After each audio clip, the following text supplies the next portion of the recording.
Good morning and welcome back to Shanti Kunj online classes. बच्चों, हम कर रहे थे चैप्टर नंबर 2 भोजन के अवयव, और ये चैप्टर हमने ऑलमोस्ट कंप्लीट कर लिया है और मैंने आपको बहुत सारा होमवर्क भी दिया था। इसमें से कुछ क्वेश्चंस अभी रह गए हैं, तो आज हम वो कंप्लीट करते हैं। पहले तो एक है क्वाशियोकर, तो आपको इनमें संक्षिप्त पे टिप्पणी लिखनी है। क्वाशियोकर, रतौंधी, स्कर्बी एंड घेंगा। तो चलिए पहले इनको देख लेते हैं। हमने गा का 1 और 2 तो पहले ही कर लिया है, तो 3 का आंसर आप यहाँ से यहाँ तक करेंगे और इसमें एक लक्षण लिख देंगे, बालों का रंगीन होना, और रोकथाम में लिख देंगे उच्च जंतु प्रोटीन युक्त आहार एवं सोयाबीन से ये ठीक हो जाता है, इतना लिखना है। फिर गा का 4 आपको ये लिखना है, एक लाइन, उसके बाद में इसका एक लक्षण लिखना है और फिर एक रोकथाम के बारे में आपको लिख देना है। ओके बच्चों, फिर उसके बाद गा का 5 है स्कर्बी। स्कर्बी में आपको ये पूरी लाइन लिखनी है। स्कर्बी विटामिन सी की कमी से होता है और इसके लक्षण क्या है, दांत का ढीलापन होना या फिर मसूड़ों से खून आना। उसके बाद इसके रोकथाम में आप थोड़े से इनके एग्जाम्पल लिख दोगे। ओके बच्चों, फिर है घेंगा, तो इसके लिए आपको यहाँ से लेकर यहाँ तक लिखना है, इसका भी एक लक्षण और रोकथाम लिखना है। उसके बाद आपको बताना है अंतर स्पष्ट कीजिए।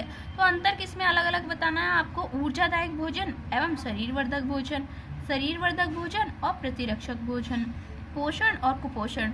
आपको ये नहीं करना है क्वाशिकर और मैरमस, क्योंकि ये हमने पहले भी कर लिया है लॉन्ग आंसर में। तो अभी आपको बस ये दोनों करने हैं। तो घा का फर्स्ट और सेकेंड का आंसर आपको ये करना है और इनमें अंतर आपको बताना है। ठीक है, अब जो बाकी का रह गया है उसे आपको खुद से करना है, जो नहीं हो पाया है। और ये है कारण दीजिए, ये हम नेक्स्ट क्लास में करेंगे। ठीक है, अब हम पढ़ते हैं चैप्टर नंबर 3 पदार्थों का पृथक्करण। यानी बहुत सारे पदार्थ जब एक में मिले हुए होते हैं तो उनको हम अलग कैसे करते हैं। टॉपिक है फसल की कटाई। तो फसल की कटाई क्या होती है। भारत में किसान अपने खेतों में विभिन्न प्रकार की फसल जैसे कि सब्जियां, प्याज, टमाटर, अनाज जैसे कि गेहूं, मक्का, फल जैसे कि सेब, अंगूर, ये सारे उगाते हैं। फलों एवं सब्जियों को साधारणतः तोड़ा जाता है। हंसियां व मशीनों का उपयोग करके फसलों की कटाई गहाई की जाती है। अब फसल कटाई के पश्चात इसका सुरक्षित भंडारण बहुत ही महत्वपूर्ण होता है, क्योंकि फसल की कटाई तो हो गई, अब भाई इसको हमें स्टोर करके भी रखना है और उसको ऐसे स्टोर करना है ताकि वो सुरक्षित रहे, ताकि कोई भी जानवर जैसे चूहा वगैरह उसको नष्ट ना करे। तो इसे घुन एवं कीट से बचाना चाहिए ताकि ये खाने योग्य एवं स्वादिष्ट बना रहे और हेल्दी बना रहे। फसल कटाई के बाद में दानों को अलग करने का जो चरण होता है, जिसे हम कटाई के पश्चात प्रक्रिया कहते हैं, और ये प्रक्रिया फसल के अनुसार अलग अलग होती है।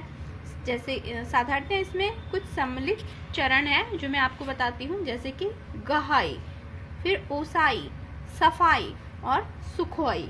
तो ये कुछ चरण होते हैं जिनको फॉलो करके हम अपने फसल की आगे की इसको स्टोर करने की प्रक्रिया कंप्लीट होती है। अब जैसे गहाई, जिसे हम बोलते हैं थ्रेसिंग।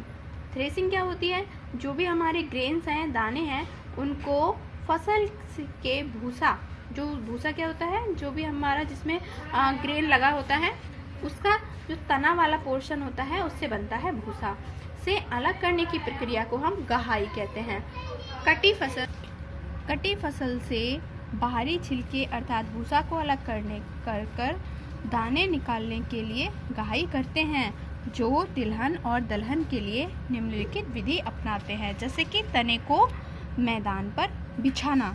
तो तने को मैदान पर बिछा दिया जाता है जहां उसके ऊपर मशीनें चलाई जाती हैं तथा दाने अलग अलग हो जाते हैं।